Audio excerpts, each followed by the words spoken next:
haddii aad rabtid inaad dhibaatooyin badan oo aad jarmalka kula kulmi kartid iska ilaalisid saddexdan shay samee. Kow waa inaad waraaqaha ku soo dhaca markiiba ka jawaabtid.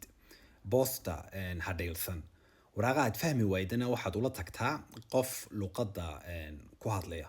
Laba waa luqadda. Waqtigay doontaha kugu qaadato waa inaad isku dayda inaad luqadda baratid.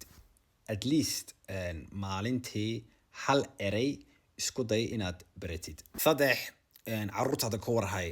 La hadal, la ciyaar, la saaxiib, akhlaaqda bar, mas-uuliyadda saar.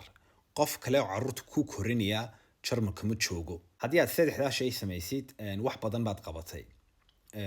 Inaad sharci heli doonto shaqo fiican ama ilmahaaga iskuul fiican ku dhigan doonaan oo macallimiin fiican la kulmi doonaan taas Ilaahay bay ku xiran tahay. Haddii aad laakiin adigu mas-uuliyadda saartid oo dadaashid Ilaahayna wuu ka caawin doonaa.